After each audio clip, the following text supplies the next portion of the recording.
With the kind permission of my lords, I may mention, circulation of an additional affidavit, my lord. This is very important. It's very important, Lord. I'll say, my lord, why.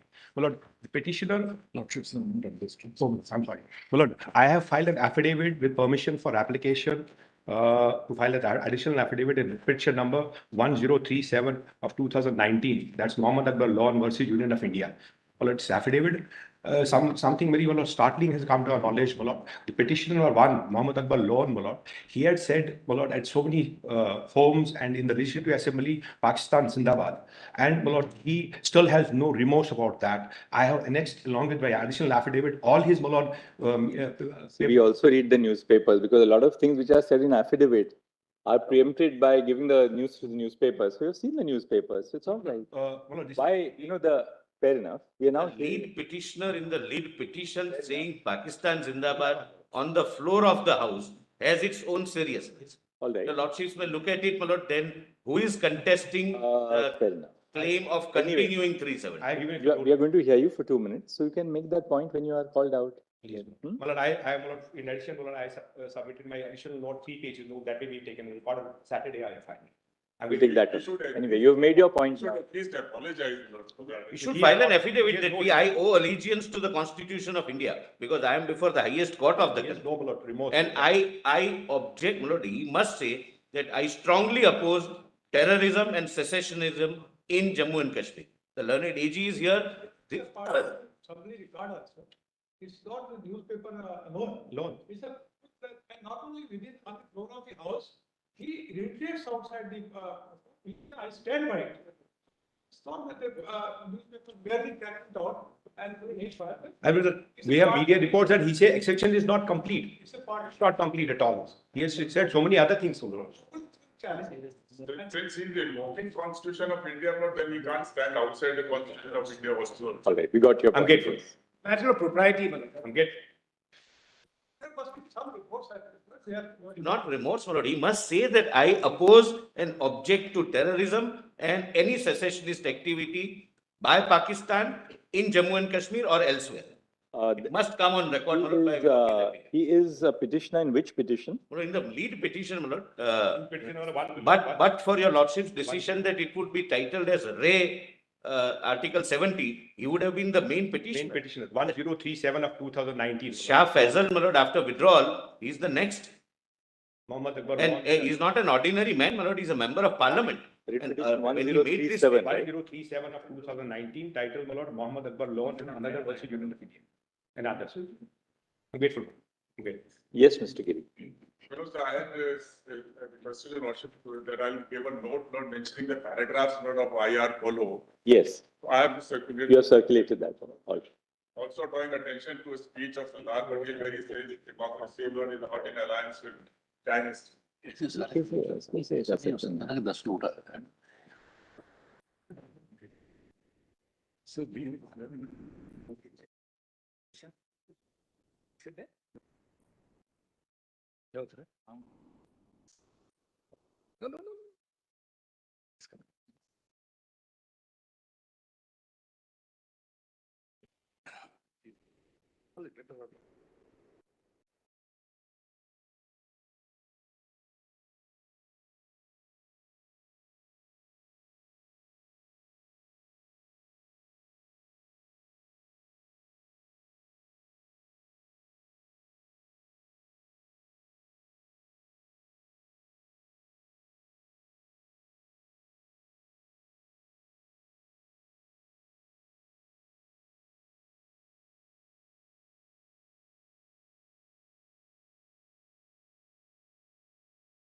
Wait, please, you know.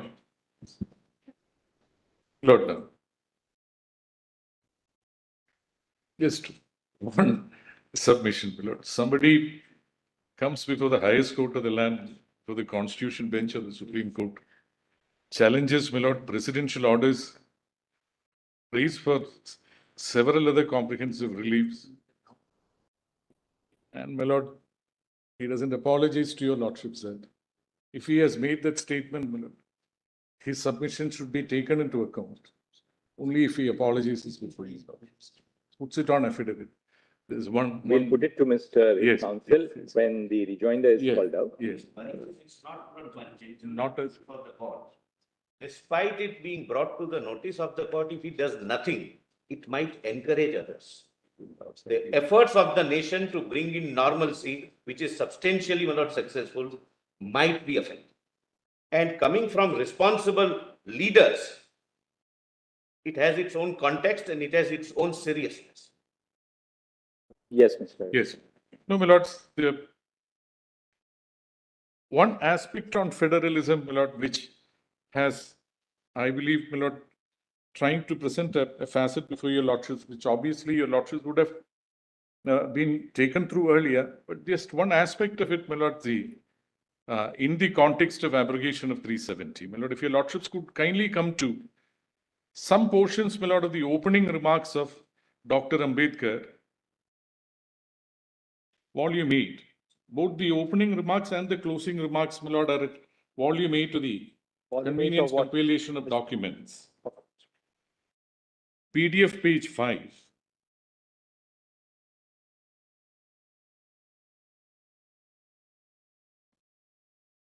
By the way, my lord, the opening remarks presenting the draft constitution was made by Dr. Ambedkar on 4/11/1948. And my lord, the closing remarks came after the draft constitution was drafted on 25/11/1949. But if your lordships kindly come to PDF page 5, my lord, the paragraphs which begin, or just a short paragraph in between. So far, I have explained the form of government under the draft constitution. I will now turn to the other question, namely the form of the constitution. Very famous speech, very famous extract from Dr. Ambedkar's, yes. Lord, sir, one reads it again and again, Lord, and one is astounded by the vision of this great man. Two principal forms of the constitution are known to history. One is called unitary and the other federal. The two essential characteristics of a unitary constitution are the supremacy of the central polity and the absence of subsidiary sovereign polities. Contrariwise, a federal constitution is marked by the existence of a central polity and subsidiary polities side by side, and by each being sovereign in the field assigned to it. In other words, federation means the establishment of a dual polity. The draft constitution is a federal constitution as much as it established what may be called a dual polity. This dual polity under the proposed constitution will consist of the union at the center and the states of the periphery, each endowed with sovereign powers to be exercised in the field assigned to them, respectively by the constitution. The dual polity resembles the American constitution. The American polity is also a dual polity. One of it is known as a federal government, and the other states which correspond respectively to the union government and the states government of the draft constitution. Under the American constitution, the federal government is not a mere league of the states, nor are the states administrative units or agencies of the federal government. In the same way, the Indian constitution proposed in the draft constitution not a league of states, nor are the states administrative units or agencies of the union government. Here, however, the similarities between the Indian and the American constitution and the differences that distinguish them are more fundamental and glaring than the similarities between the two. The points of difference between the American Federation and the Indian Federation are mainly two. In the USA, this dual polity is followed by a dual citizenship. In the USA, there is a citizenship of the USA, but there is also a citizenship of the state. No doubt the rigors of this double citizenship are much assuaged by the 14th Amendment to the Constitution of the United States, which prohibits the states from taking away the rights, privileges, and immunities of the citizen of the United States. At the same time, as pointed out by Mr. William Anderson, in certain political matters, including the right to vote and to hold public office, states may and do discriminate in favor of their own citizens. This favoritism goes even farther in many cases. Thus, to obtain employment in the service of a state or local government, one is in most places required to be a local resident or citizen. Similarly, in the licensing of the persons for the practice of such public professions as law and medicine, residence or citizenship in the state is frequently required. And in business where public regulation must necessarily be strict, as in the sale of liquor and of stocks and bonds, similar requirements have been upheld. Each state has also certain rights in its own domain that it holds for the special advantage of its own citizens. Thus, wild game and fish in a sense belong to the state. It is customary for the states to charge higher hunting and fishing license to non-residents and its own citizens. The states also charge non-residents higher tuition in state colleges. You can skip that. I'll skip that. And you The can proposed Indian page constitution. Page 8, internal page, PDF page 7. Yes, Mr. The proposed Indian constitution Is a dual polity with a single citizenship. There is only one citizenship for the whole of India. Then another very important thing which Dr. Ambedkar makes a pointed reference to, if you look at page 8 top, the position in the US, Yes. each state in America is free to make its own constitution. Correct. And therefore the power of altering. That's right. And then what, Dr. Ambedkar says, Babasaheb says thereafter at page 8, Yes. is this is not true of True of the proposed Indian Just read that para, I think that Yes. will conclude it. This is not true of the proposed Indian constitution. No states, at any rate those in part 1, model part 1 as it was originally envisaged, because under the Indian Independence Act, my lord, under section 6. But then that underwent a change, my lord, when it came to the final remarks, have a right to frame its own constitution. The constitution of the union and of the states is a single frame from which neither can get out and within which they must work. So far, I have drawn attention to the difference between the American Federation and the proposed Indian Federation. But there are some other special features of the proposed Indian Federation which mark it off not only from the American Federation, but from all other federations. All federal systems, including the American, are placed in a tight mold of federalism. No matter what the circumstances, it cannot change its form and shape. It can never be unitary. On the other hand, the draft constitution can be both unitary as well as federal according to the requirements of time and circumstances. In normal times, it is framed to work as a federal system, but in times of war, it is so designed as to make it work as though it was a unitary system.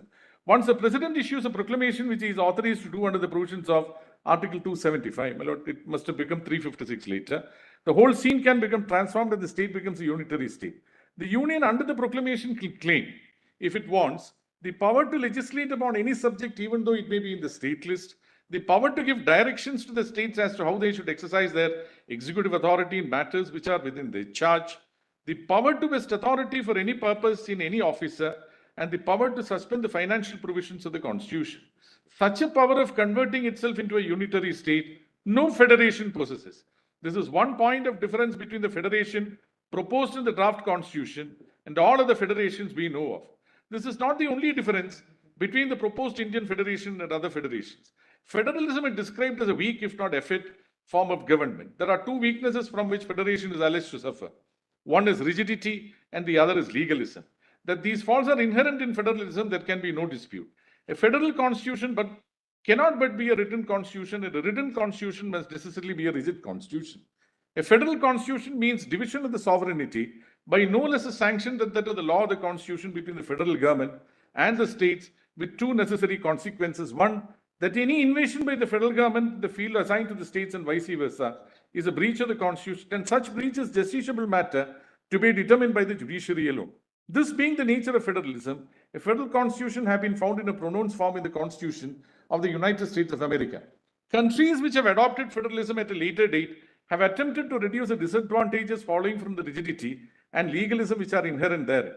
The example of Australia may well be referred to in this matter.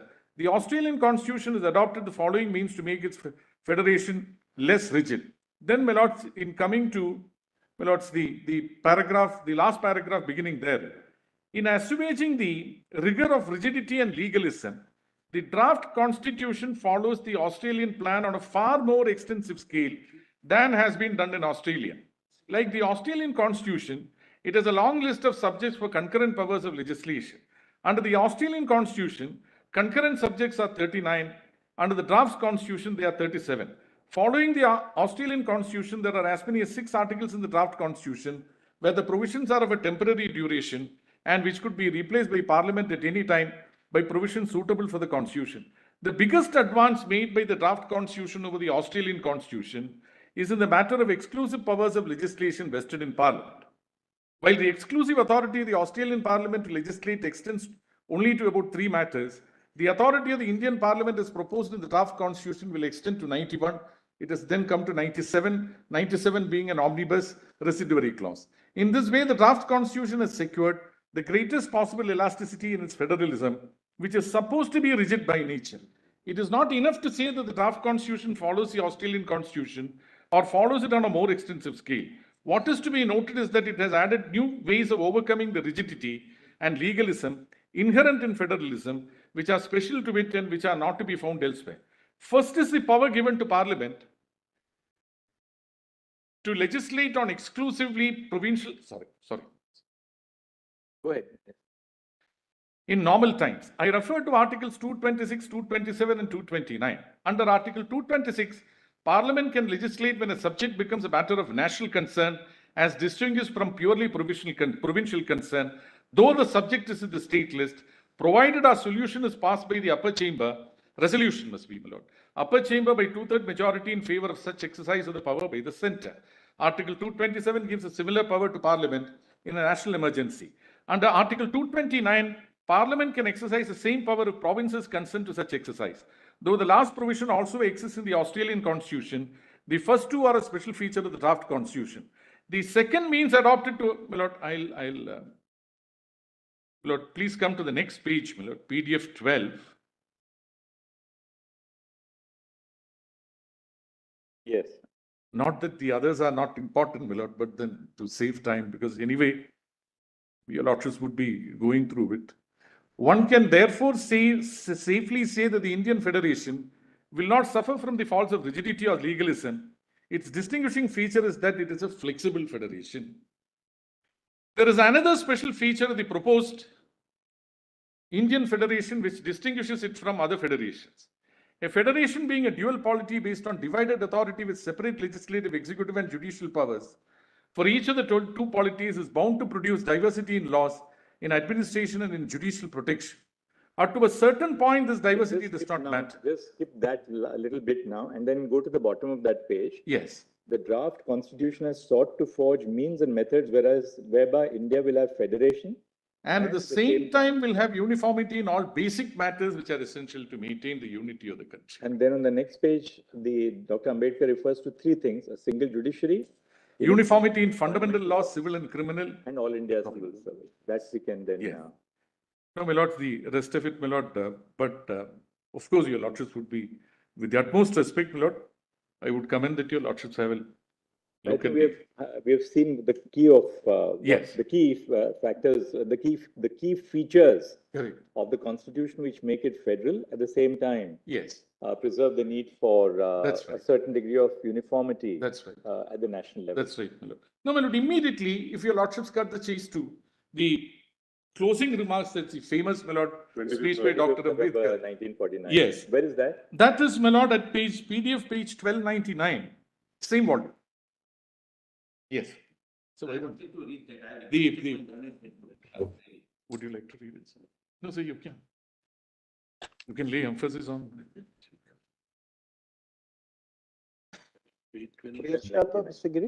Lord, PDF page 1299. 1299. Starts at 1299. The relevant portion is at 1307. 4160. My lord? 4160 in red. Yes, 4160. My lord, see, the relevant portion is again 1307. Continuous page is 4168.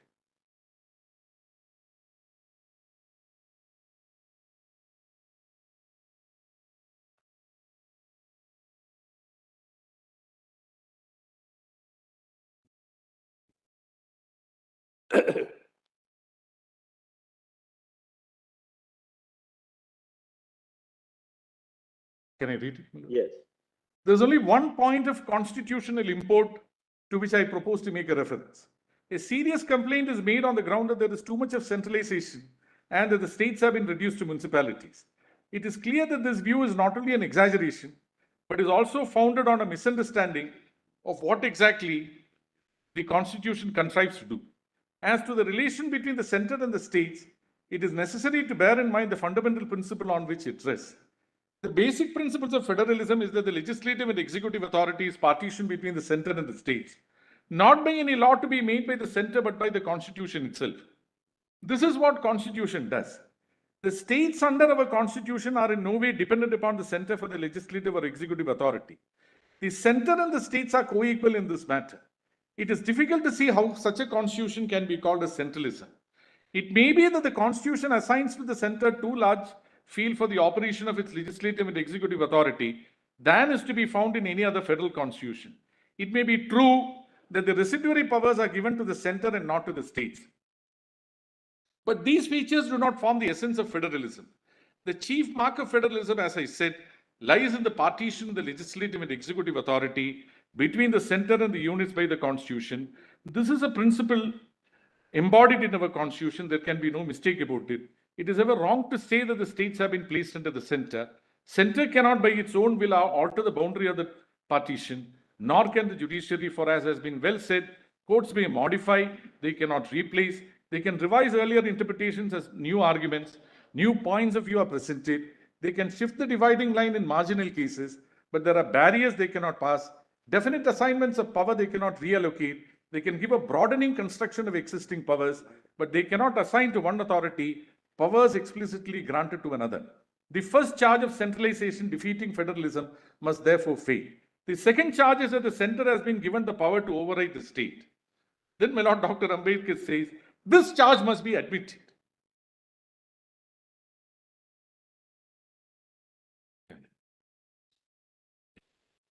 But before condemning the constitution for containing such overriding powers, certain considerations must be borne in mind. The first is that these overriding powers do not form the normal feature of the constitution. Their use and operation are expressly confined to emergencies only. The second consideration is, could we avoid giving overriding powers to the center when an emergency has arisen?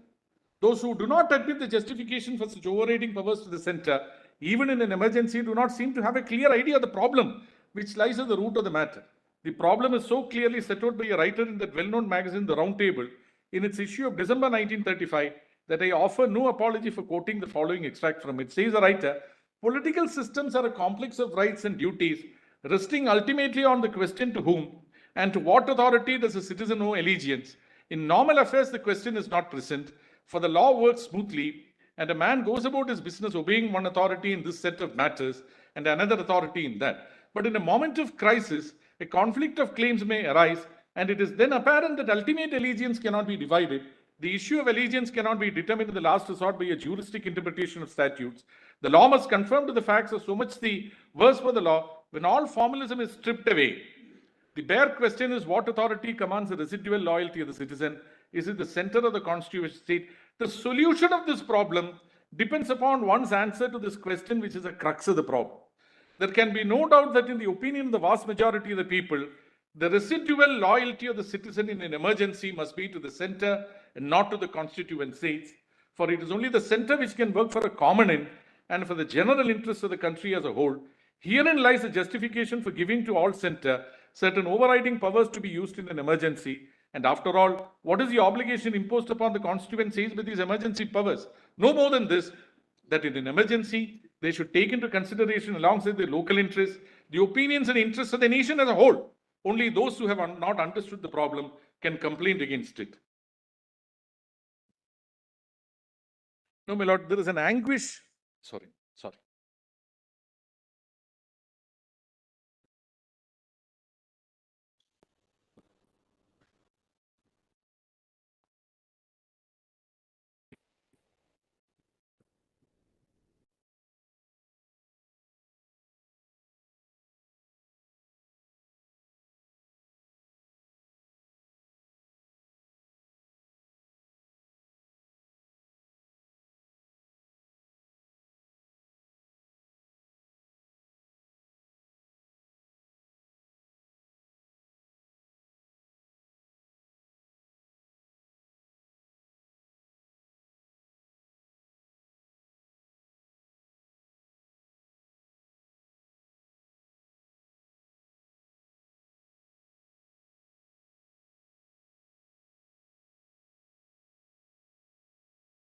My lord, see, just one paragraph in the next two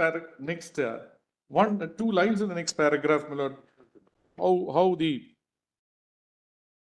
in what was the anxiety, my lord, which he shared, and how prophetic, my lord. Sometimes one feels that so prophetic he could have been. Here I could have ended, but my mind is so full of the future of our country that I feel I ought to take this occasion to give expression to some of my reflections thereon.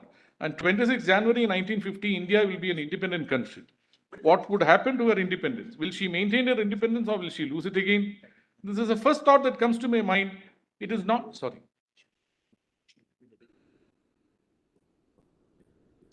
Yeah, this is Aparajita. This context. For this also. Not that, my lord. These lines which start, the point is.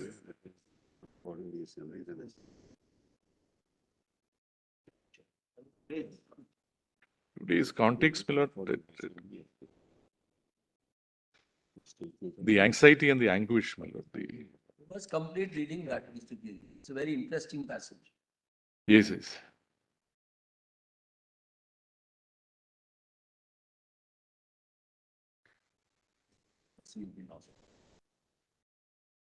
This is the first thought that comes to my mind. It is not that India was never an independent country. The point is that once she lost the independence she had, will she lose it a second time? It is this thought which makes me most anxious for the future. What perturbs me greatly is the fact that not only India has once before lost her independence, but she lost it by the infidelity and treachery of some of her people. In the invasion of Sindh by Muhammad bin Qasim, the military commanders of Kandahar accepted bribes from the agents of Muhammad bin Qasim and refused to fight on the side of the king. It was Jayachand who invited Muhammad Ghori to invade India and fight against Prithviraj and promised him the help of himself and the Solanki kings. Then, my lords, I'll leave the rest. Next one, will history repeat itself?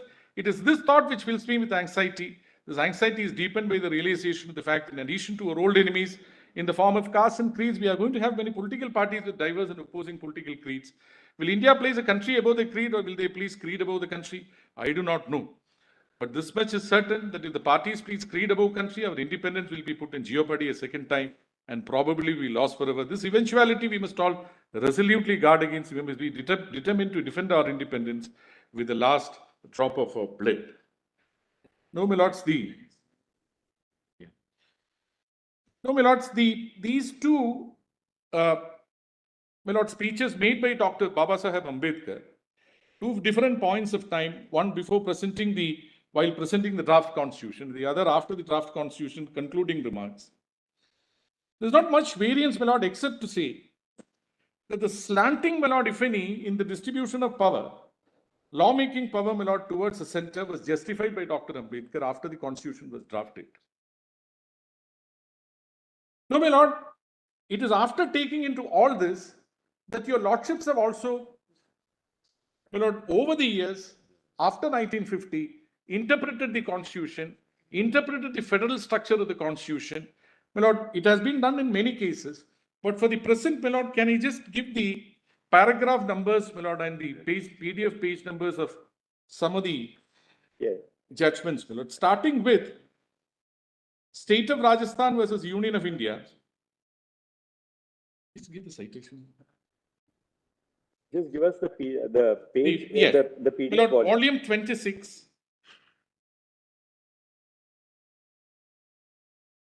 Volume 26.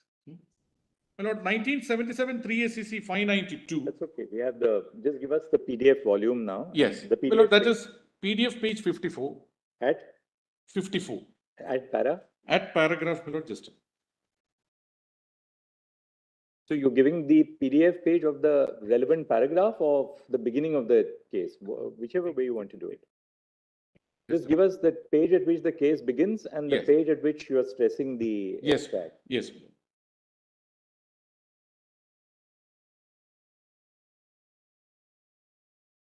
PDF 21. PDF 54, my lord, is a relevant paragraph. All Three paragraphs, my lord, from Chief Justice Beck's opinion. All right. The next? The next is, my lord, Bommai. Bommai, my lord, is in volume 2, page 2 onwards. Page?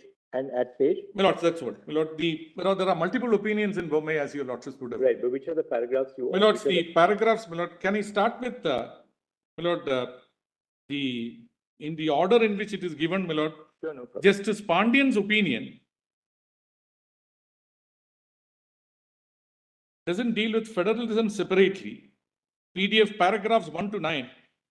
Therefore, PDF page 2 to 6. Yes. Sorry, PDF page 65, my lord, sorry. PDF page 65, the rest is all, my lord, editorial notes. Paragraphs 1 to 9, and in para 2, he agrees with the conclusions of 1, 2, 4 to 8 of Justice Sawant's opinion, my lord. All right, then. Kindly note that, my lord. Yes. My lord, see, PDF 68, Justice Ahmadi's opinion, para 10 onwards. Just Ahmadi. And the relevant portion, my lord, with regard to the federal character of the Constitution is at PDF 69, paragraph 13. PDF? 69, paragraph 13. Next. Para 23 and 24 at PDF 75. All right, next. My lord,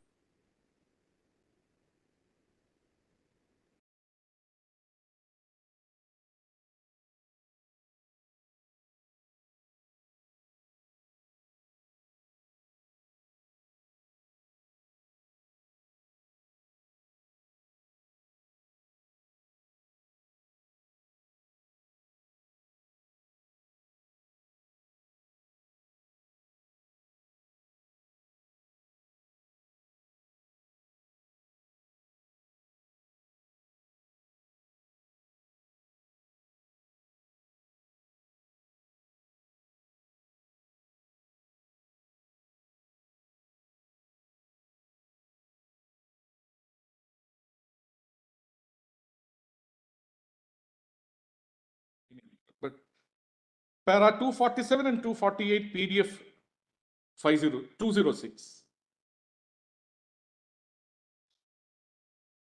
My lord, the paragraph, my lord, Ramaswamy, Justice Ramaswamy's opinion, para 247 and 248 at PDF 206. All right, so we've covered both. My lord, there is a conspectus of the earlier decisions, including Rajasthan and Bombay, in NCT 2, Yes. volume 14, PDF 3, paragraph 68 to paragraph 77. Page? Paragraph 68 to paragraph 77. Just get the PDF page. PDF NCT. Lord, I'll give the page number in a moment. Volume 14. Volume? 14. Lord, it doesn't have an SEC citation so far. SEC online is there. Para 68 to? Para 68 to para 77. We'll have an SCR citation. I think all of you must now get into the I habit think of again citing SCRs. SCR is now digital. We have already got an ESCR. Hopefully in the next few weeks, we'll have a digital SCR. A digital SCR is exactly as it appears in the volume, while the ESCR, of course, is an electronic copy. And we have updated the head notes right up to probably the last month or so now. I'm not sure exact date, but we are pretty much now abreast. So we have a regular authorized reporting of reporter of the Supreme Court. Because SCR had fallen way behind its times, but now it's up to date, and it also has neutral citations as well. Oh, that's right, my lord, it has neutral citations. But we are now moving from an ESCR into a digital SCR. So the digital SCR will have a volume. It always had neutral citations, Mullah. It always had. And we were, in fact, used to only cite in the SCR. But then, of course, it was not updated for many. So I would really encourage all of you to just at least skim through the ESCR, and We'll do that. And if there are any further improvements to be made, please feel free to let me know, because it's a. ESCR in the first 20 years were head notes. That's right. That's They what were I said. outstanding. Absolutely. And that is what is missing. They gave complete picture of the case and what your lordship did. Now, please have a look at the recent head notes. If there is some improvement, I'll be happy to do it. My lord, and the corresponding ILRs in the high courts also. I'll ask them. We have revamped our editorial team for the SCR. We have a much broader editorial team. We also have a Center for Research and Planning in the Supreme Court, which is manned by several very talented young people who have been brought in from outside. Seems that 24 hours are not enough for you. They're not, Mr. Subbulal. When I leave for home, there's so much to be done every evening after that as well. Appreciate it. Some outstanding members of our bar with them, perhaps. Of course, with pleasure. Likes of Mr. Shankar Narayan cannot, I have no doubt. But please do have a look at our ESCR, and very shortly we'll have the digital SCR. So if there's any change, any improvement, let me know so that we'll do it.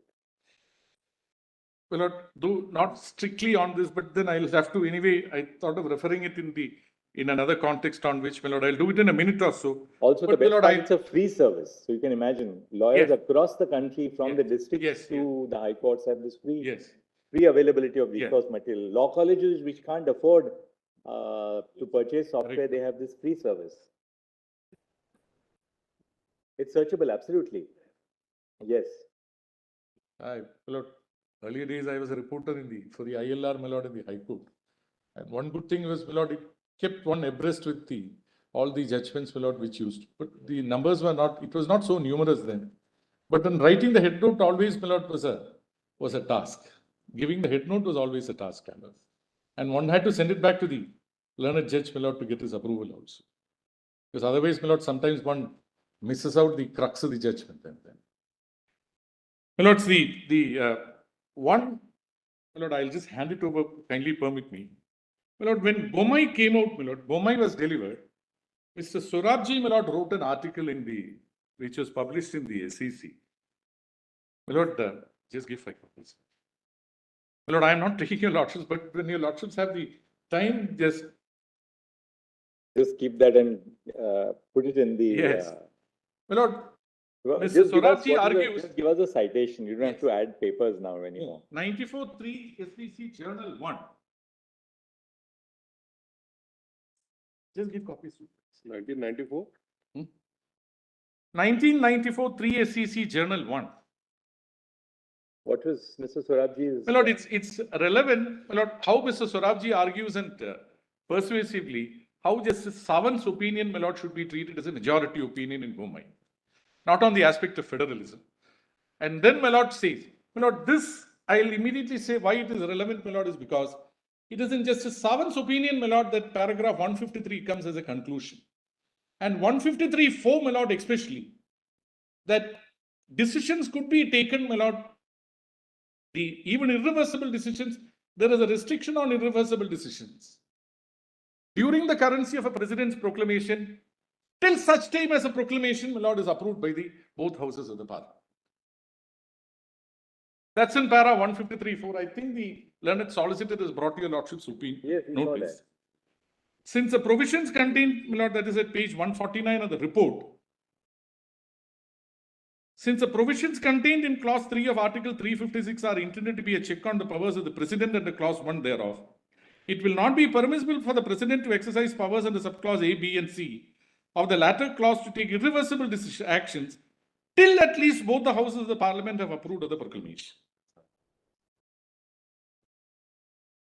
My lord, this should be treated, my lord, in my respectful submission, as the opinion of the bench, as a majority opinion of the bench. My lord, I commend this with great respect. I commend this article of Mr. Sorabji for that purpose, my lord. When your lordships, it's in the beginning itself, my lord. It's a page.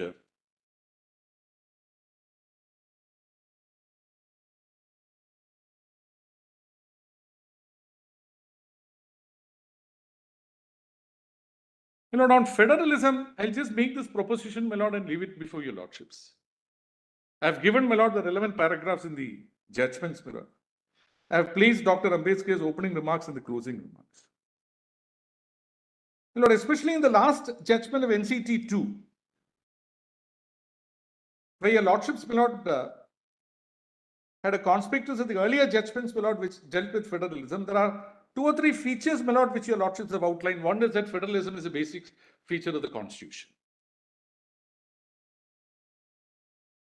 No, my lords, when your lordships have said that, the federalism, my lord, that is revealed, my lord, from the reading of the constitution as a whole. My lord, please keep 370 for a moment aside.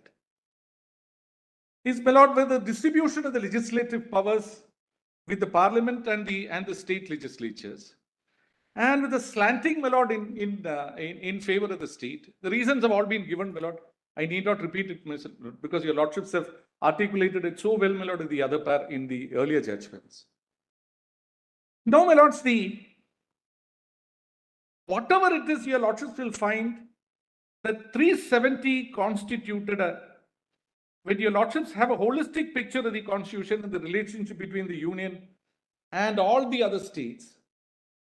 And then if your lordships looked at 370, my lord, put in an area or carved out an area, my lord, which is not in sync with the general federal features of the constitution for the rest of the country, for the union and the rest of the country.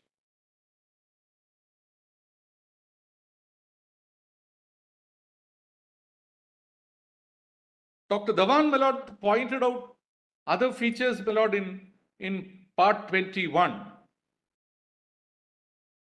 371 onwards.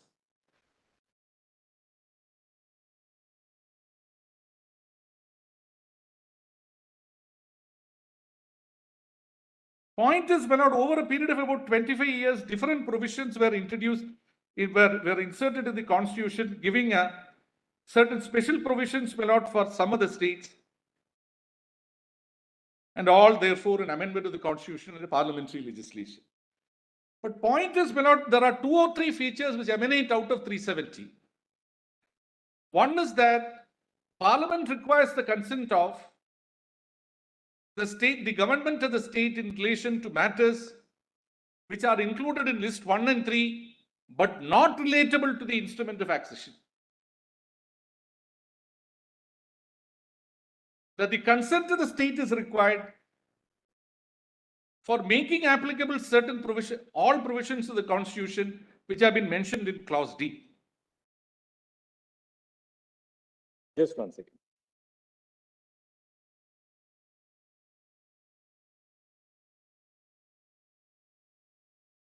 As the consent of the government of the state on list 1 and 3 matters. Yes. Which matters do not relate to the IOA. That Yes. you are right. Yes. No, my lord, sin. That is B2. Yes, B2. D deals with such of the other provisions of the constitution shall apply in relation to that state, subject to such exceptions and modifications as the president may by order specify. And then the second proviso, concurrence of the government is necessary. That it has been done repeatedly, my lord, from 1950 onwards is a historical fact. But the point is, my lord, this sets out the relationship between Union and Jammu and Kashmir at a plane. I'm not saying higher or lower, I'm saying at a plane different from the constantly interworking relationship between the Union and all other states in the country, all other states forming part of the Union. Lord, when 370 is abrogated, you have a situation, my lord, which is, my lord, please consider the bifurcation of the state into 2 union territories, my lord, differently. That came about on 31/10/2019. I'm saying, my lord, said when 370 was abrogated by 272, and, my lord, all the provisions of the constitution became eo instanti applicable to the state of Jammu and Kashmir. Jammu and Kashmir, therefore, became a state, my lord, on a complete par with all other states, my lord, in the union insofar as the federal structure is concerned. Even otherwise. Now, my lord, what do the petitioners want? As a solicitor, my lord, it's at pains to point out there is a great deal of expansion of rights, my lord, which could be enforced by the persons who reside in the state. But, my lord, what do the petitioners want? They want the 272 and 273 to be set aside and Article 370 to be resurrected. If 370 is resurrected, we would come back to a stage where there is an oddity insofar as the federal structure of the constitution is concerned. J and K would continue to be placed or would once again be placed on a plane different from all the other states of the Union, and the federal working relationship which the Constitution behoves us to do will meet with a roadblock one way or the other. Lord, I'm not saying that the one principle of administrative law which your lordships have always applied is, your lordships would not issue a prerogative writ in setting aside any order or setting aside any action taken by the executive. My lord, if such interference by your lordships resurrects, my lord, a situation that was also not completely legal. My lord, paraphrase it. If setting aside 272 and 273 resurrects Article 370, in my respectful submission, if Article 370 is resurrected, that would also be violative of the basic structure of the Constitution.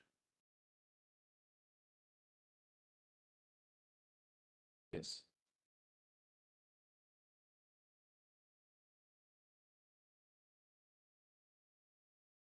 This might be a little too far-fetched, because then that would be to postulate that original Article 370 was violative of the There was a challenge. There was a challenge pending here for several years. 1986, my lord, a batch of writ petitions was then made over to the High Court, whether that's still pending. There are people, my lord, who wanted to prosecute it. But of course, my lord, one of the writ petitions challenging 35A is also, my lord, It was a part of the original Constitution, Mr. I'm saying, my lord, that the federal structure, my lord, I would only, my lord, let me go by the path of least resistance. You can't invite us to hold in your favor on an unstateable proposition. No, I'm saying, my lord, that your lordship, let me take the path of least resistance. My lord, the federal structure which emanates, my lord, from 370 is on a different plane from the federal structure. Mr. Giri, you are not today confronted with a situation where Article 370 is in the Constitution. I'm saying, my lord, that if there is a resurrection, then, my lord, there is still, my lord, a cause of action. 35A, etc. is on a different. I understand, my lord.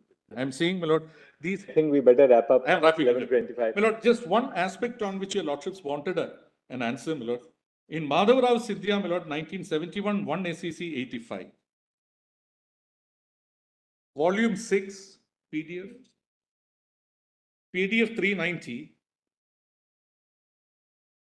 My lord, I'll just give the page number, relevant PDF page numbers and paragraphs.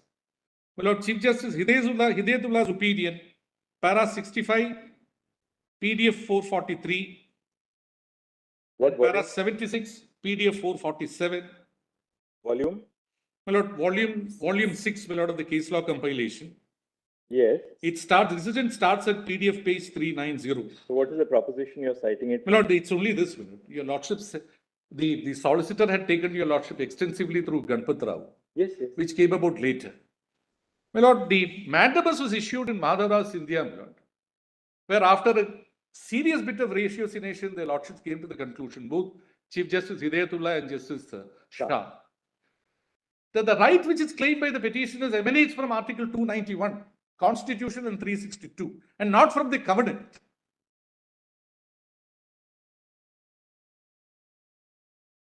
And this is same conclusion was arrived at to hold that 363, which is a bar on the courts, my lord, entertaining such disputes, is not attractive because the right claimed by the petitioners is on a right which is generated and frameworked in the Constitution and not in a covenant.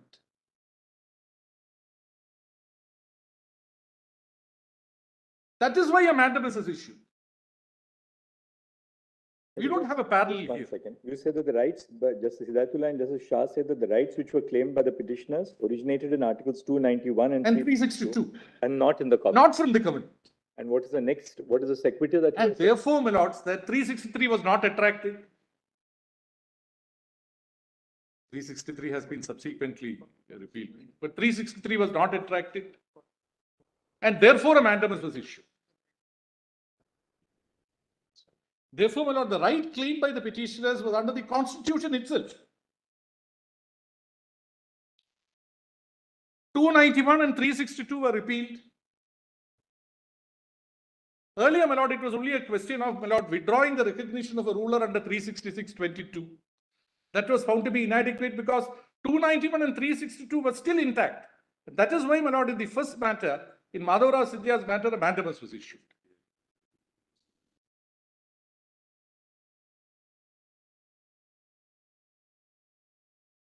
When 291 and 362 were repealed by a constitutional amendment, my lord, no further right survived. There was no privy purse, my lord, which the right to a privy purse which emanated from the constitution or embedded in the constitution. The right was taken away by a constitutional amendment. That's why, my lord, in Ganpat Rao, a challenge to the constitutional amendment on the ground that it violated the basic structure of the constitution was repelled. My lord, petitioners cannot draw any sustenance, my lord, from the ratio of Madhavrao Sindhya is my respectful submission.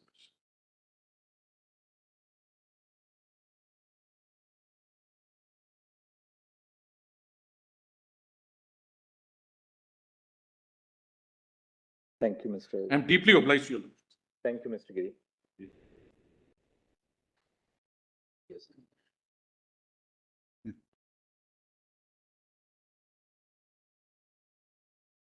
Are you appearing for? For a union.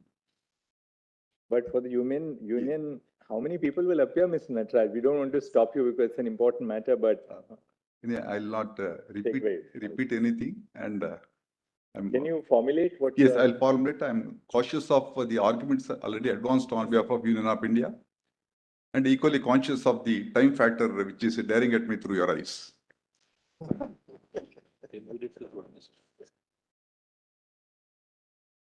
Find you to 10 minutes. Just I'll only on a different approach which I'd like to give to the entire the facets of this one with regard to the matter. Basically, I formulated 4 issues, which I will cover up within 10 or 15 minutes. I will not go beyond that.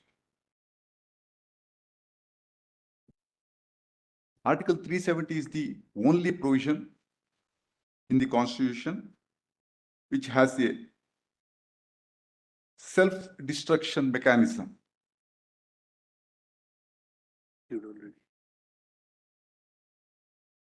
There are other articles which would lapse by a flux of time. That is a different scenario altogether.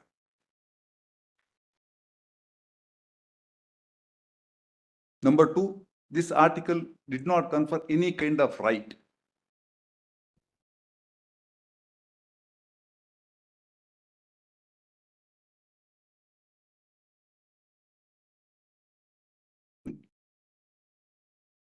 Number 3, continued application of one. Please, I'm sorry.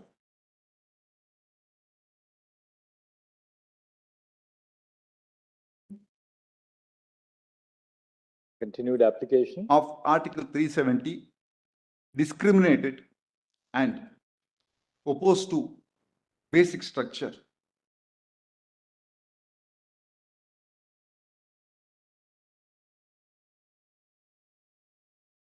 Fourthly, doctrine of federalism, the foundation which they have laid. Just do it. Please.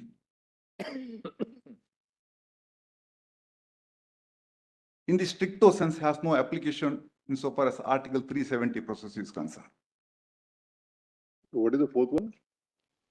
The doctrine of federalism, that federal structure principle, has no application in stricto sense insofar as process under Article 370 is concerned.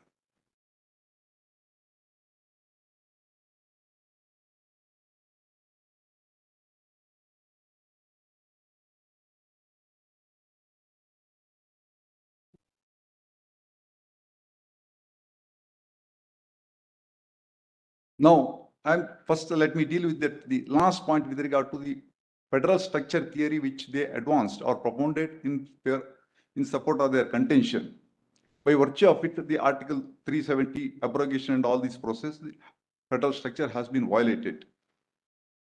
While dealing with that, first let me take this Honorable Court to the provisions under the Constitution where under the the constitutional provisions can be amended. That is Article 368. Now kindly take Article 368 in juxtaposition with Article 370. There are two situations.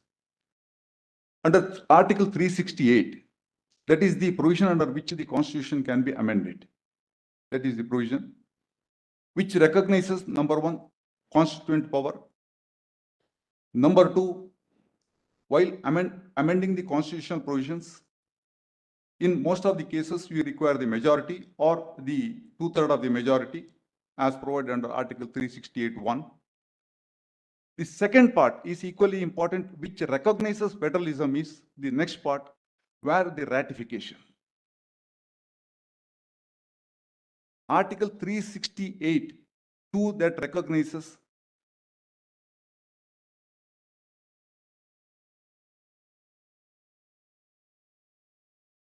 federalism in the matter of amendment to the Constitution.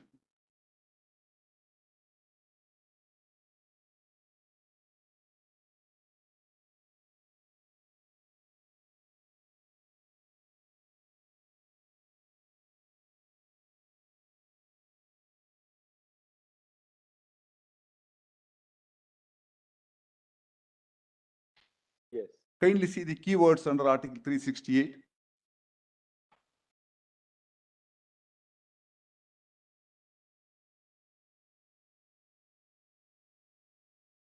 Kindly take the keywords under Article 368.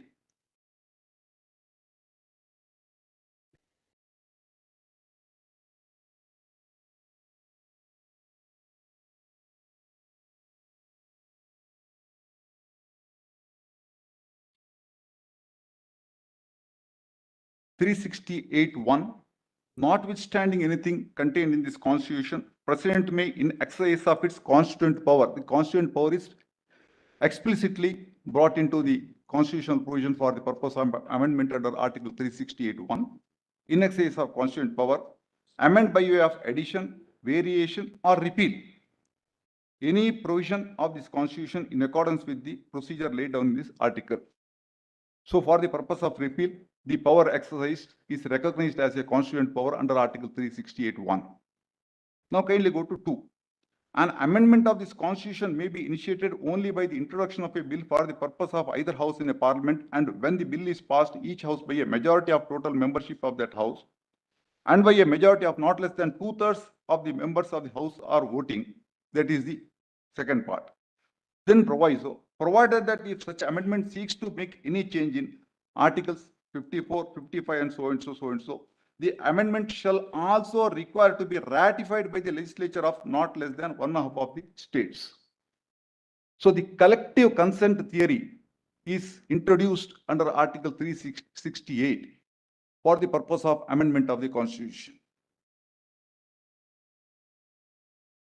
It is a collective consent which is required under Article 368 for the purpose of amending the Constitution. In a way, it is a veto power conferred upon the majority of the states.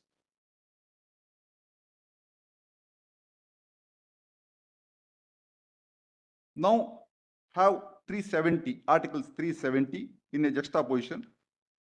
Kindly go to Article 373. Notwithstanding anything contained in these provisions of this article, the President may, by notification, declare that this article shall cease to be operative or shall be operative only with such exceptions or modifications as may specify, provided that the recommendation of the Constituent Assembly of the state so and so shall be necessary so and so. 368 speaks of the ratification, a collective consent, and the veto power as a recognition of federal structure is embodied under Article 368. However, when it comes to Article 370, the language is only recommendation, which already they pointed out, it is only It's been argued consistently. Please.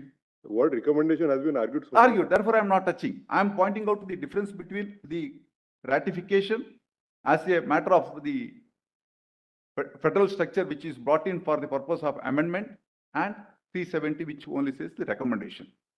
But equally, the adaptation to the constitution ensured that even in the matter of an amendment, Yes, the president has to still go through the route of Article 370 bracket 1. absolutely, absolutely. Therefore, in the stricto sense, Article 368 principles of getting it ratified will not be applicable to when it comes to 370. Only the recommendation is required, which has a very, very limited. When additional safeguard was introduced, Correct. and that safeguard is not merely in matters which require ratification by half the states. Correct. But any constitutional amendment has to go through the process of Article 370 370. in relation to J&K, Jane. as it then stood. Yes, that's right. But however, reading these two articles in a different language will make either of them redundant.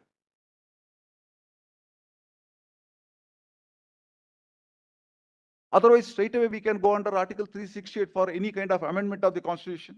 Other amendment provisions will have impact on different states. Correct. It's the provision which only has an impact on one When, state. yes, when the larger power under Article 368 itself is conferred for the purpose of certain amendments of the Constitution, when 368 itself is available, there is no question of applying 370. Reading in any other form makes 370 redundant.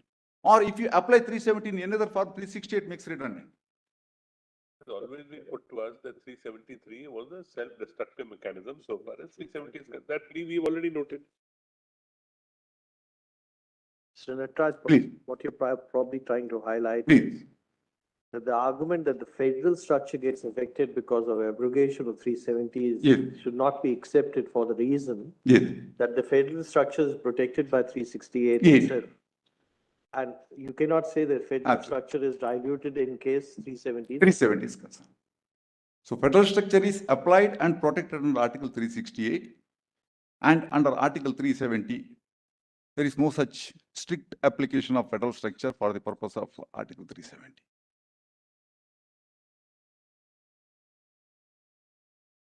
Any other interpretation would in a way makes either 370 or 368 a redundant provision. No constitutional provision.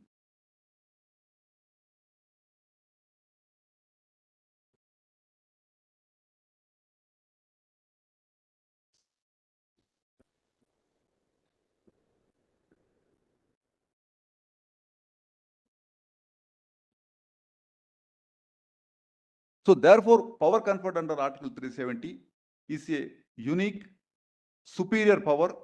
It is neither a constituent power, nor a legislative power, nor an executive power. However, it has the flavor of all three.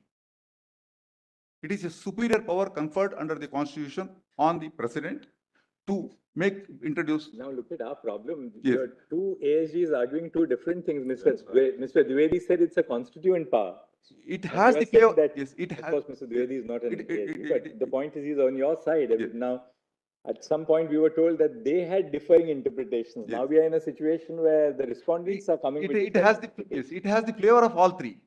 It has the flavor of all three. What I don't understand Yes. is, attorney and solicitors are given a perspective of how the constitution is understood from the Yes. government perspective. Yes. Will we have different perspectives? No, not at all, not at all, not at all. It is in line with the argument advanced by learned Solicitor General. What we say that it is a unique, extraordinary power conferred on the President to abrogate or to bring in certain changes in the Constitution, which has the flavor of constituent power, which has the flavor of executive power, which has the flavor of legislative power. So that is a plenary power conferred on the President. And when such a power is conferred on the President, plenary power, we need not or we should not treat with any kind of limitations for exercise of such power.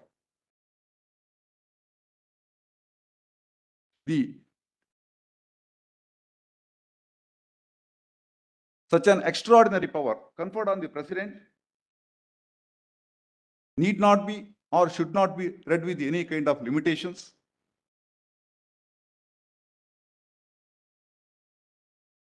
And it must be given fullest meaning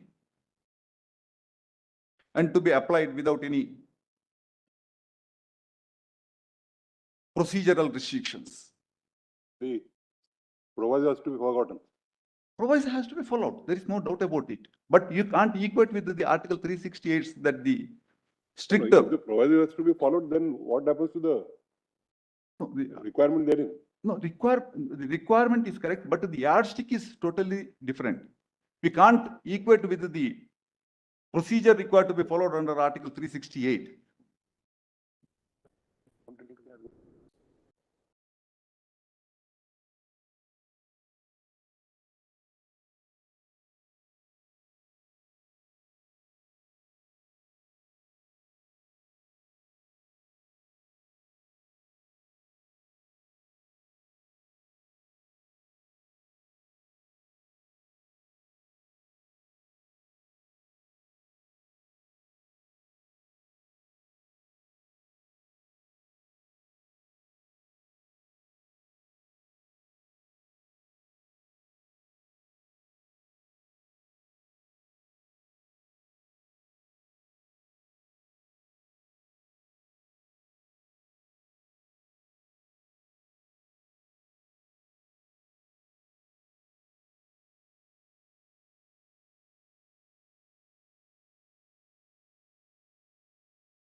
Proviso need not be in the strict sense, it need not be followed.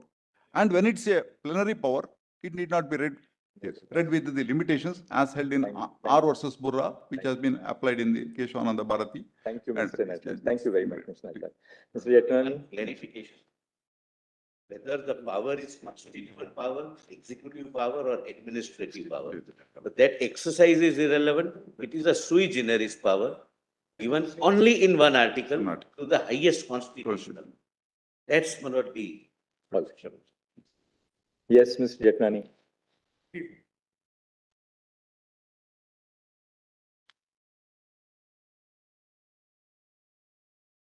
Now I appear for the interveners in 171690.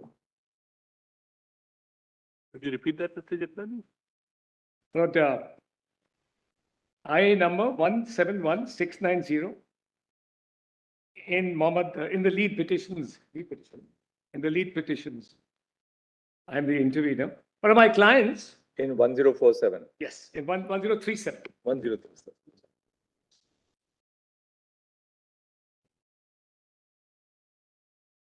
My clients basically are members of the Gujjar Bakarwal community in Jammu and Kashmir. They're members of a scheduled tribe. They constitute 73.25% of the total scheduled tribe population of Jammu and Kashmir. 73.25%. 73.25%.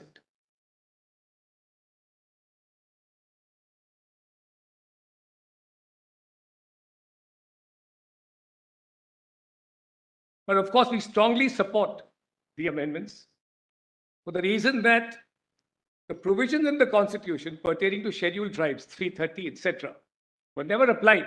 But Mr. Jaitlani, your knowledge is theoretical unless you can state with certainty before us that you have driven around in Ladakh. Have you been? I've been to Ladakh. I have been to Ladakh. But Manoj, many years ago, many years ago, Manoj, in the days when houseboats used to flourish, in those days. And they've come back now. Houseboats are not there in Ladakh.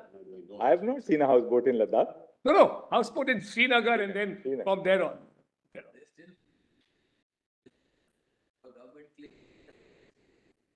Why don't you go there? I'm told a lot of people go there now. It's Go there and take a look for yourself. Empirical evidence will stare you in the face.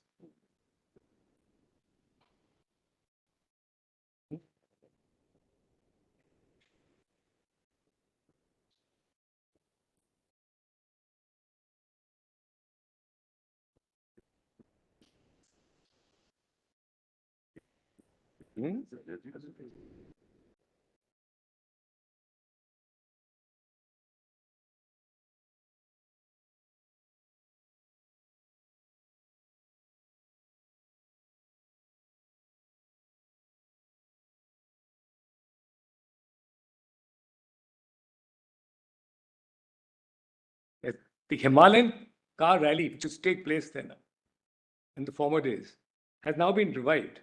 My daughter's scheduled to go soon to Leh and Ladakh in that Himalayan car rally. So they're taking a sports car themselves and traveling up. She and her friends. That's how practical it is now. Variava used to participate. Yes, but yeah, fortune is right, Justice Variava.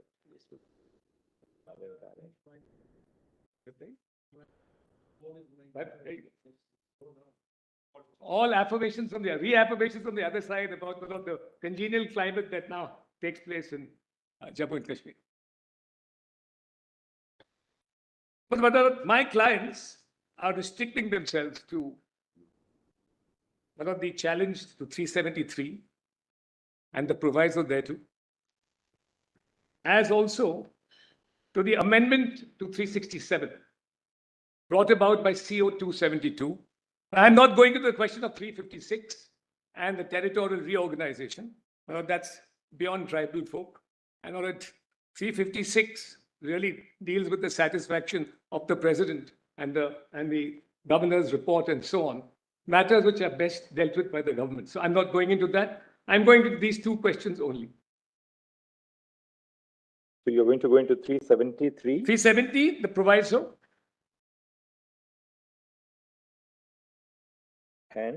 And 367 amendment, which replaced by CO 272, dated 5th August 2019, which substituted the word Constituent Assembly with the word Legislative Assembly.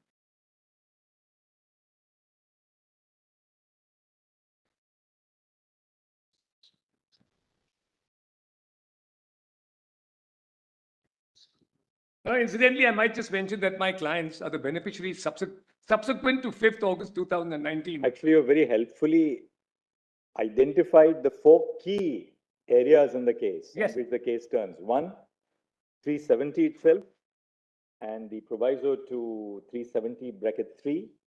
2, the use of the amending power under 367. 3, the reorganization, and 4, 356. Those are really the 4 issues which arise in this. 4 areas, I would say, for the issues which arise from. So, with regard to the latter 2, I'm adopting the arguments of the state, of the government. All right. How would you formulate yours so that then? Yes. I submitted written submissions 2 days ago. Yes. But briefly on the question of sovereignty, where does sovereignty lie? Because it then dovetails into the question, which are the subject matter of the 2 issues I'm going to deal with. Just a brief overview about the sovereignty question. And I divide it, sovereignty can be looked at in various different ways. There are many divisions, external, internal, political, legal. But I'm going to just talk about the political and legal sovereignty very briefly, these 2 issues. And as far as political sovereignty is concerned, there is no doubt that the other side has not even seriously challenged its political sovereignty rests with the Union. And the clearest indication of that is the preamble.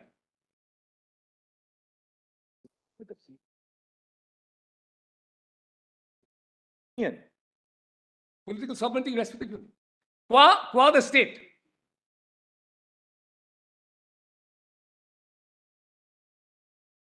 And a simple look at the preamble, my lord, would indicate that. The preamble of the 2, the Union and the Federating Unit of the state of Jammu and Kashmir, would reveal that. A point noted by Justice Nariman in the State Bank of India case. We'll kindly have a look first at our preamble very quickly. We, the people of India, having solemnly resolved to constitute India into a sovereign, the word sovereign is key, socialist, secular, democratic republic.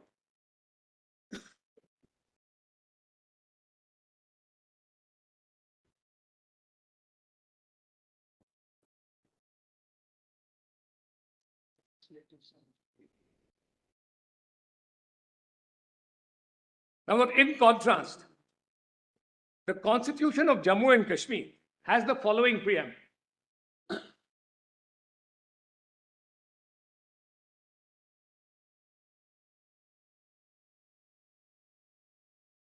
We, the people of state of Jammu and Kashmir, having solemnly resolved in pursuance of accession of this state to India, which took place on 26th October 1947, to further define the existing relationship of the state with the Union of India as an integral part thereof.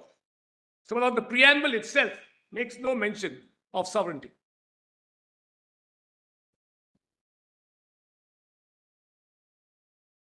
In fact, the preamble is dealt with further defining the existing relationship of the state with the Union as an integral part thereof. So it's an acknowledgement of the Union's sovereignty over the state. This is political sovereignty.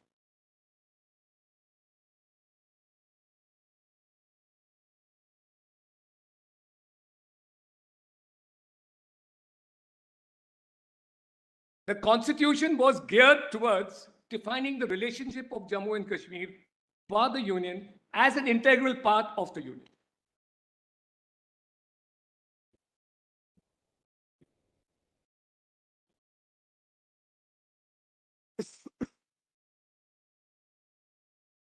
Yes. And first and foremost, the permanent residents of the state of Jammu and Kashmir are citizens of India.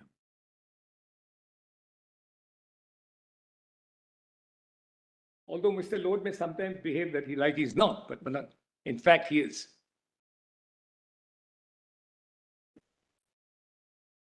Now I come to the question of legislative. Sorry.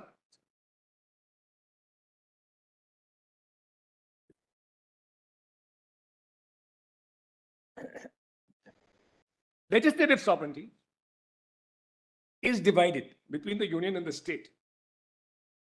On a look at Article 370, which is the governing article of the relationship between the Union and the state.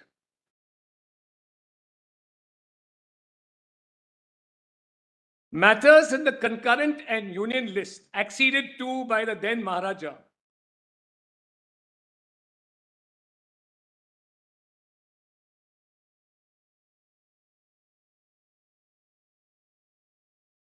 are within the realm of the center, the Union.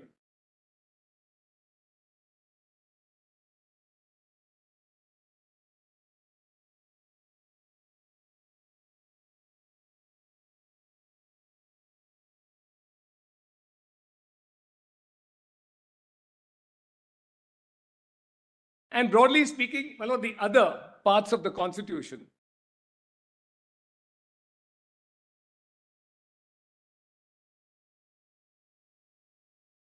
are within the jurisdiction of the state.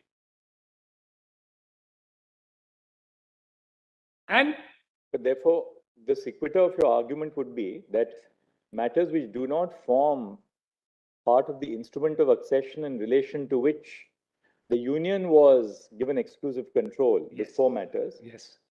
The legislative sovereignty would therefore continue to vest with the Jammu and Kashmir Legislative Assembly. Subject to the power of the President to apply the provisions of the Constitution under B 1 and 2, but with the concurrence or the consultation of the state. So any provision, theoretically speaking, if those qualifications arise, if that concurrence or that consultation takes place, then the entire Constitution can be applied to the state of Jammu and Kashmir under 371. 373 is distinct from 371 because it's and at a one stroke abrogation of the entire Article 370. Therefore, Mr. Jitnani, you therefore also necessarily accept that there is a concept, sovereignty has two connotations. Yes. One, external sovereignty, Yes. which undoubtedly vests completely with the Union of India. Internal sovereignty, which is then distributed between the Union and the states. Yes. Yes. That's a patent look at that. Nobody can deny that. But the Constitution envisages that from time to time, further and further, and that's been the, as has been pointed out repeatedly during the course of these arguments, that with the passage of time from 1950 onwards, more and more provisions of the Constitution have been made applicable. And some of them are those which were not originally applicable to the legislative or within the legislative jurisdiction of the center. But ultimate legal sovereignty rests with the Union. And though that is Article 373. Article 370, sub-article 3 is indicative of the fact that ultimate legal sovereignty, in the sense that you can get rid of the tunnel altogether that connects the Union with the state legally and constitutionally. Ultimate legal sovereignty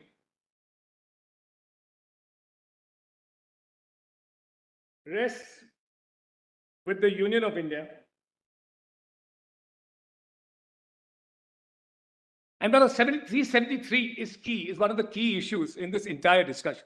It's in all these arguments, 373, and the reading of the proviso, the effect of the proviso.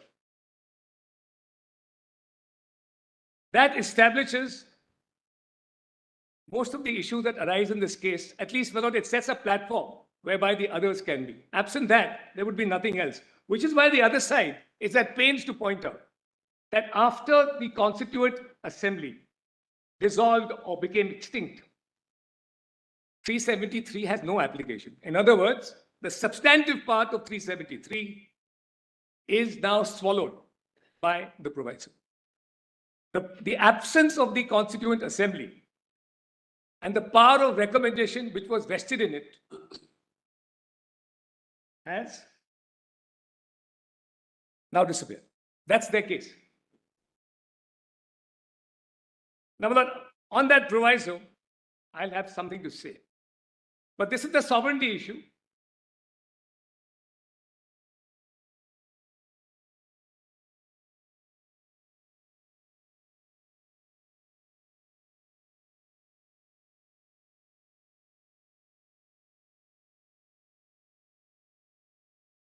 Now, there is also Article 147, which is some indication of legal sovereignty of the state of Jammu and Kashmir.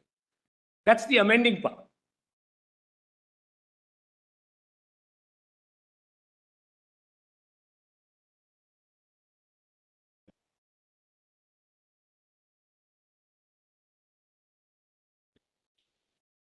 That is an acknowledgement. The third part of C, clause C of 147, is an acknowledgement by the state of Jammu and Kashmir that they cannot touch the Constitution of India as applicable to the state of Jammu and Kashmir.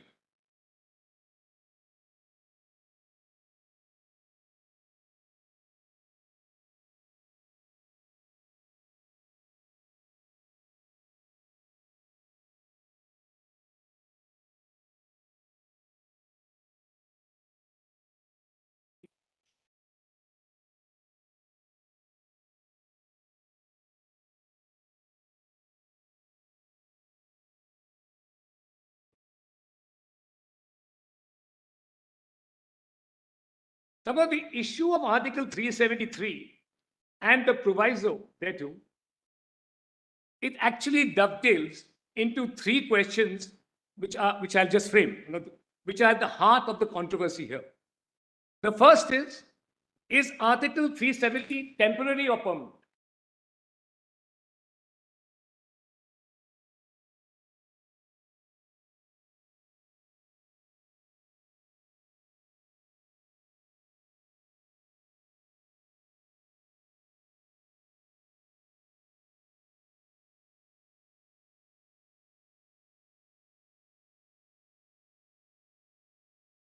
did the extinction of the Constituent Assembly of Jammu and Kashmir referred to in the proviso to that article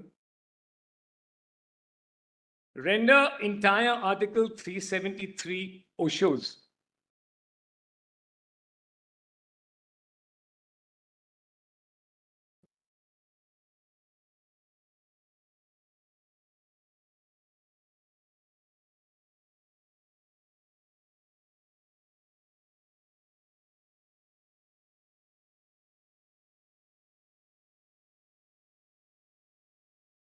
And third, was the amendment by CO 272, dated 5th August 2019,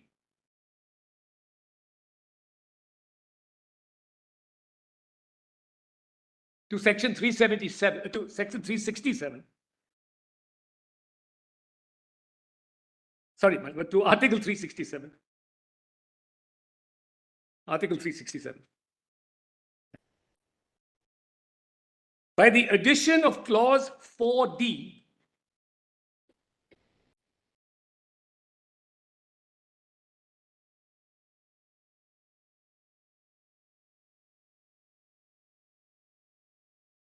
well, that article which made Constituent Assembly read as Legislative Assembly, was that constitutionally valid?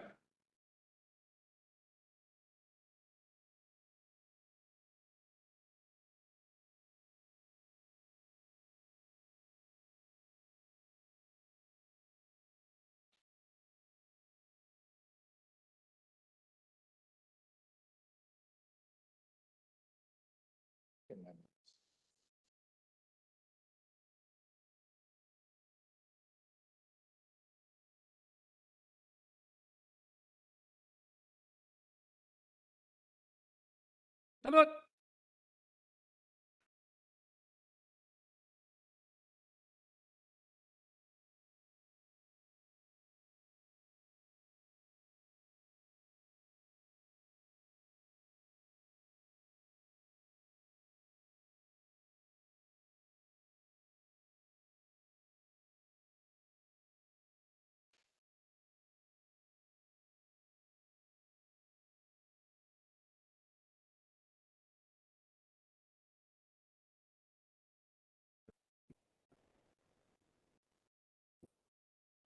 Just since we have 55 minutes now to lunch, we'll give you time till 12:20. Mr. Guru, 12:35. Then we will hear the interveners for 2 to 5 minutes, and then we'll give Mr. Banerjee the interveners between 12:35 and 12:50, and Mr. Banerjee 12:50 to 1. That's the way we'll do it. But because I have to read some extremely important constitutional orders, see, just very briefly. Give us the page. Yes, but I just want to read the portion that I'll tell your lordship what my argument. I'll come to it in a minute. Well, let's get to the argument. Yes. Let's not waste time management. I agree. Yes. My lord, as far as the temporary and permanent part is concerned, two issues have already been discussed. One is Article 370 is a provision that is a part of Chapter 21 of the Constitution of India, which deals with temporary provisions. Yes. Lordships have already noted that. Second is the title of the article, which describes its provisions as temporary provisions with respect to the state of Jammu and Kashmir.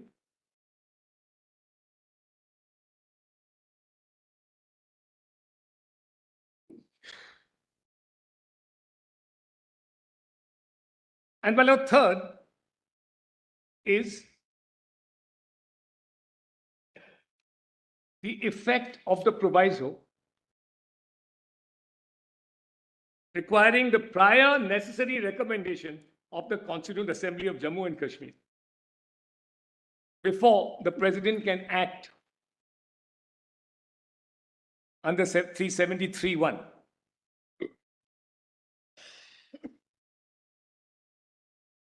So your contention is that the Constituent Assembly of Jammu and Kashmir was necessarily limited in point of time and purpose But I'll tell. Time, the framing of the constitution for the state, purpose. Once that purpose was over, it had to come to an end. That's your submission. And one of the proviso, and not just one judgment, which I'll just give your lordship the citation, that it is a principle of construction that unless clearly indicated, a proviso would not take away substantive rights or powers conferred by a section or a subsection. Now that's Madhu Gopal's case, and the citation is in my written submissions. Paragraph 7. Just give us the volume, PDF Yes. page and para. But I've annexed it to my note. But if your lordship wants it in the PDF, Give it to us here. We have taken it. I don't think you don't have to flip. it's not in the PDF. I'm not. It's not. It's not in your lordship. Case law PDF. Case law PDF. It's a very short judgment, but literally 2.5 pages. Anyway, GP Singh's interpretation of statutes, a whole section on how to construe a proviso. Yes. Sometimes it's explanatory, sometimes it's an exception, it's clarificatory. But the principle seems to be that unless clearly indicated, it would not take away the substantive rights conferred by the main section. All. I'm not just a look at 373, and then I take you to my submissions on this most important point.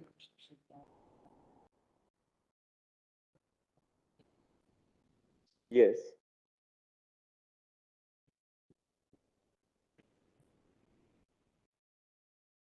Now, the Constitution and its provisions have to be looked at the perspective of people drafting it in 1950. Well, in 1950, when they did not know who the ultimate constituent power would be in Jammu and Kashmir. Essentially, what was 370? 373, which talked about the article ceasing to be operative altogether, because it was the terminus of the entire article. That article required the constituent power on behalf of the Union, acting on the one hand, which is the President of India, qua 370 and Article 3,